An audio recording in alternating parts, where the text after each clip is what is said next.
21 This Week is brought to you in part by Pepco. Families, business people, county officials, first responders. Pepco is building a dialogue in Montgomery County, talking and working together to create a community partnership to serve you better with reliable electricity. Hello, I'm Casey Aiken, and this is 21 This Week. Coming up next, O'Malley fiscal plan in trouble already. Here come the taxes. Biden, slip of the lip or calculated marker? And is it a sin to have a graduation in church? Did the school system cave to the cultural elites? Drop French? Mon Dieu, no! And finally, the question of the month. Who is your choice as the best U.S. president?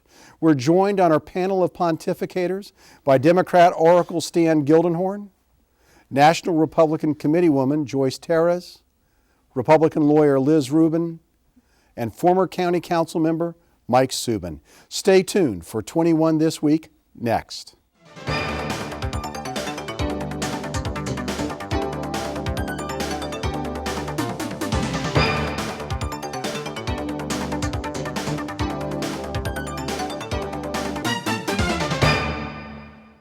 In his first State of the State message, Democrat Martin O'Malley stressed his hope of a shared agenda and a spirit of cooperation with the General Assembly. O'Malley's agenda of more spending on health care, public schools, transportation, and the environment was met universally by the legislature with a single question: where is the money going to come from? Joyce, the governor did not address how to deal with the state's structural deficit, and he has an ambitious spending agenda. So answer the question: where is the money coming from? You and me and the rest of the Maryland taxpayers.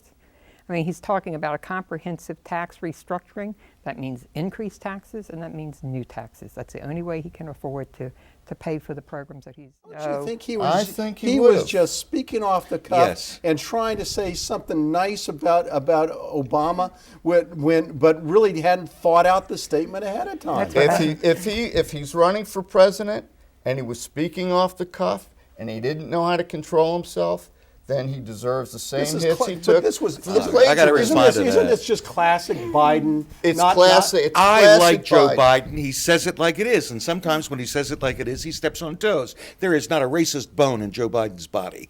He did not mean anything racial by it. He should have used his words more carefully. It was a solicitous I remark, want to go to Stan. Joyce on this. Joyce, does this indicate that Senator Obama is off limits from criticism? That anytime somebody may suggest that he's not qualified, the race card is going to be played? I absolutely and truly agree. This is the whole being politically correct anymore. But go back to Hillary for a minute. The press has a lot to do. She's the darling of the press, and we know that. And so they're not about to point up something negative being said by another Democrat about her. Last one, Susan. Your chance to role play. You ran a great race, but you lost. But you look good doing it. You're Michael Steele. What's next for you? Well, since we all know that Michael Steele loves puppies, I think he has a great future with the Humane Society or PETA. I think that due let's to be serious here, Susan. due to the fact that He ran a great race. I think due to the fact that at the end it got really dirty, I think his future in politics in Maryland is over. Democrats are never going to let him forget what he's going to do. He might want to go to another state. I think that if he had been in Tennessee running his race, he might have won. Maybe he can take the role that Alan Keyes did and he can move to Chicago. Susan, I don't know what he's going to do. You're diminishing him unnecessarily. He's a serious guy. Don't go away. Parting shots are next. I don't have a clue what he's going to do. And welcome back. Now with parting shots, Stan Gildenhorn. You know, Casey, on lighter notes, which I think is necessary on the show tonight, most of us have watched Judge Seidlin in Florida this week. He's an embarrassment to the legal profession. He's an embarrassment to the court. I certainly hope people who have watched this think that's what goes on in courts of law. It is not what goes on in courts of law. Secondly, Burger King just announced that it is going to introduce a fish sandwich just in time for Lent. But that's not the big issue. They're asking the Pope to bless it. Now, I expect that the next thing will be the chief rabbi of Israel blessing Manischewitz matzah during Passover. I think religion and private industry ought to stay apart just as well as religion and state. Thank you, Stan. Julie Klingenstein, parting shot. I attended a great event for the D.C. Republican Committee, and yes, there are Republicans in the District of Columbia. One of them is Marcus Skelton, who's running, an African-American who's running in, I believe it's Ward 6 in the district. So anybody in Montgomery County who's dying to get involved in a good race, just Google Marcus Skelton. And also a book recommendation, Senator Edward Brooke was signing books that evening, former Massachusetts Senator.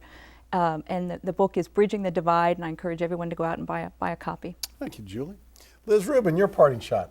Well, Casey, last week, several hundred members of the Maryland Federation of Republican Women went down to Annapolis for what's called Red Scarf Day, and they're lobbying for the passage of a stronger Jessica's Law here in Maryland. This is one of the pieces of legislation that I think is more interesting, but it needs to be done, and this is to repeat offenders who molest children under the age of 13 to have stronger parole, and to not have parole. And what they should have is electronic tracking devices, so we can keep track of these people at a lower cost than necessarily jail. It's a great idea. Great thought, Liz. Susan, wrap it up for us. Yeah, in my 2 seconds, I want to commend Governor O'Malley for going to Hagerstown this last week and coming back saying we need 155 more corrections officers. Long overdue. Thank you, Susan. Thank you, panel, and thank you for watching.